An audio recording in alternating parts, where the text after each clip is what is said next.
Hello दोस्तों, कैसे हैं आप सब। मैं हूं मंदर और आप सबका द फाइनेंशियल सेवी #TFS चैनल पे स्वागत है। तो आज के पार्ट में हम देखने वाले हैं इक्विटी अलोकेशन। तो एक एसेट अलोकेशन में इक्विटी का परसेंटेज कितना होना चाहिए और एक स्टॉक में इन्वेस्ट करने से पहले क्या क्या पैरामीटर आपने चेक करने चाहिए, ये सब चीजें ये इस वीडियो में कवर करने वाले हैं। और आप सबको पता है हम एक मिशन पे है, mission make India financially aware.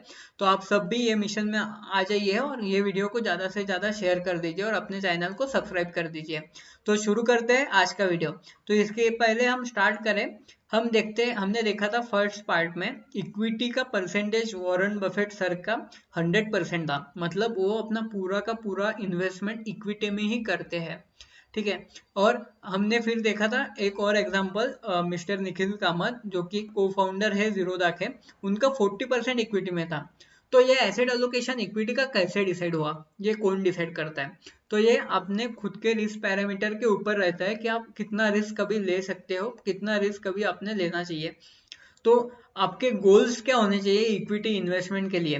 तो सबसे पहला गोल, अगर आप इक्विटी में इन्वेस्ट करते हो मतलब आप शेयर मार्केट में इन्वेस्ट करते हो, मतलब स्टॉक्स अगर आप खरीदते हो, तो आपका पोर्टफोलियो का जो रिटर्न है वो इन्फ्लेशन को मिनिमम बीट करना चाहिए।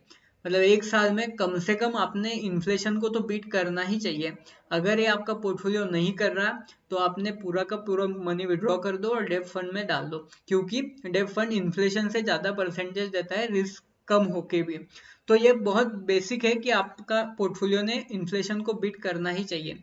अभी आप बोलोगे कि यार there are many stocks in market, कौन सा स्टॉक लॉन्ग टर्म के लिए लेना चाहिए, कौन सा शॉर्ट टर्म के लिए? तो स्टॉक्स को ना हम दो टाइप्स में सेग्रीगेट करते हैं। तो वन इज एग्रेसिव स्टॉक, जैसे कि यस बैंक, वोडाफोन आइडिया है, जहाँ पे न्यूज बेस्ड स्टॉक है। फटाक से न्यूज है, स्टॉक बहुत बढ़ गया है, फटाक से न्यूज है, स्टॉक गिर गया है। और एक डिफेंसिव स्टॉक होते हैं जैसे कि रिलायंस, HUL, कि ये बढ़ते ही जाते हैं बट धीरे धीरे बढ़ते हैं। एकदम इनका ऐसा नहीं होगा कि न्यूज आ गया और एकदम ₹100 से स्टॉक बढ़ गया। तो ये डिफेंसिव स्टॉक्स है। और एग्रेसिव स्टॉक में हाई वोलेटिलिटी होती है और डिफेंसिव स्टॉक में वोलेटिलिटी कम होते हैं, ये बहुत आराम से ऊपर ऊपर जाते हैं। तो इसके लिए एक टेक्निक है। तो अपने दो पोर्टफोलियो मेंटेन करने चाहिए, एक कोर पोर्टफोलियो और एक नॉन कोर पोर्टफोलियो। तो कोर पोर्टफोलियो में आपने हमेशा लॉन्ग टर्म के लिए इन्वेस्ट करना चाहिए, जहाँ पे एक फिक्स है कि मैं अभी कोर पोर्टफोलियो में अगर परचेस कर रहा हूँ कोई स्टॉक, तो मैं कम से कम मिनिमम 5 इयर्स वो स्टॉक को मैं सेल नहीं करने वाला। तो कोर पोर्टफोलियो में आपका मेजर इन्वेस्टमेंट होना चाहिए। और नॉन कोर पोर्टफोलियो में आपने अपॉर्चुनिटी स्टॉक्स परचेस करने चाहिए। मतलब कि समझो कोई न्यूज़ है, कोई मार्केट में अपॉर्चुनिटी आपको दिख रही है जो भले ही लॉन्ग टर्म के लिए अच्छी नहीं है, पर 1-2 महीने के अंदर उसमें प्रॉफिट आपको लग रहा है कि आएगा, तो ऐसे स्टॉक आप नॉन कोर पोर्टफोलियो में ले सकते हैं। तो ये दो पोर्टफोलियो अलग अलग मेंटेन करें। अगर आपको इक्विटी में 20,000 इन्वेस्ट करना है, तो आई विल रिकमेंड 15 to 18,000 एक कोर पोर्टफोलियो में करें और 2 या 2,500 ही नॉन कोर पोर्टफोलियो में करें। क्योंकि नॉन कोर पोर्टफोलियो में रिस्क ज़्यादा होती है और रिटर्न भी ज़्यादा होता है, बट अगर हम लॉन्ग टर्म के लिए प्लान कर रहे हैं तो आपका इन्वेस्टमेंट कोर पोर्टफोलियो में ज़्यादा होना चाहिए। तो आपने कम से कम ये 5 पैरामीटर चेक करने चाहिए एक स्टॉक परचेस करने से पहले।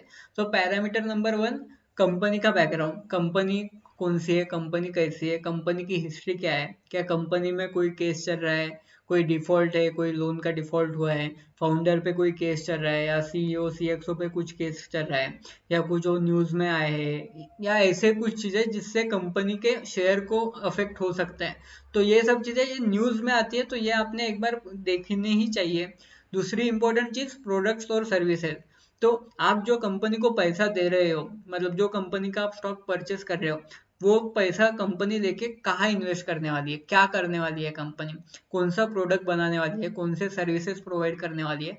तो ये सब चीज़ें भी कंपनी के वेबसाइट पे, गूगल पे, हर जगह ये अवेलेबल रहते हैं। तो ये आपने देखनी ही चाहिए, ये प्रोडक्ट्स का डिमांड कितना है या सर्विसेज का डिमांड कितना है। फिर अगर आपको फंडामेंटल एनालिसिस आता भी नहीं, तो ये एक रेशो आपने 100% चेक करना चाहिए, जो कि है प्राइस टू अर्निंग रेशो। मतलब सिंपल लैंग्वेज में, ₹1 अर्न करने के लिए आप कितना प्राइस देने के लिए रेडी हो। तो इस पे ज़्यादा कैलकुलेशन में मैं नहीं जाते हुए आपको बताता हूँ कि जो भी कंपनी का 20 to 25 के बीच में प्राइस टू अर्निंग रेशो रहेगा वो आप अच्छी कंपनी कंसिडर कर सकते हो।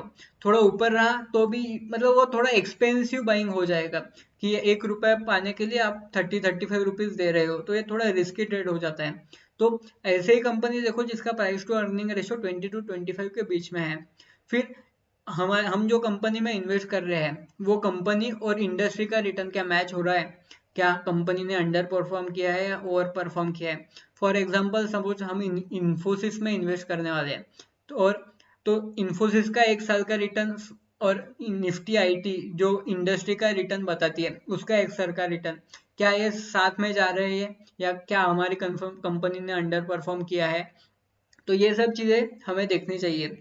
और एक फिर बहुत इंपॉर्टेंट चीज़, अगर आप निफ्टी में या आप मार्केट में ज़्यादा इन्वॉल्व नहीं हो सकते, आपका जॉब चल रहा है, तो आप डिविडेंड स्टॉक में भी इन्वेस्ट कर सकते हो जहाँ जिसका प्राइस फ्लक्चुएशन बहुत कम रहेगा, जैसे आईटीसी हो गया वगैरह, पर ये हर साल कुछ ना कुछ डिविडेंड देते हैं। तो इससे आपका कैपिटल गेन डिविडेंड के थ्रू हो सकता है, तो आप डिविडेंड यील्ड भी चेक कर सकते हो। तो डिविडेंड यील्ड क्या होता है कि समझो ये एज ए इंटरेस्ट ही इसको कंसिडर करो। मतलब अगर आप 100 रुपीज इन्वेस्ट कर रहे हो तो और कंपनी का डिविडेंड यील्ड 5 है, तो आपको एट द 1 साल होने के बाद 105 रुपए उसका वैल्यू होगा। तो ये डिविडेंड यील्ड भी एक बहुत अच्छी कंसेप्ट है जिस पे आप इन्वेस्ट कर सकते हो। तो ऐसे ही वीडियो के लिए सब्सक्राइब कर दीजिए द फाइनेंशियल सेवी को, और अगले पार्ट में हम गोल्ड इन्वेस्टिंग और रियल एस्टेट इन्वेस्टिंग का भी देखने वाले हैं। तो ये वीडियो को ज़्यादा से ज़्यादा लोगों तक शेयर करो जिससे कि हमारा मिशन सक्सेसफुल हो सके। तो thank you so much guys, bye bye.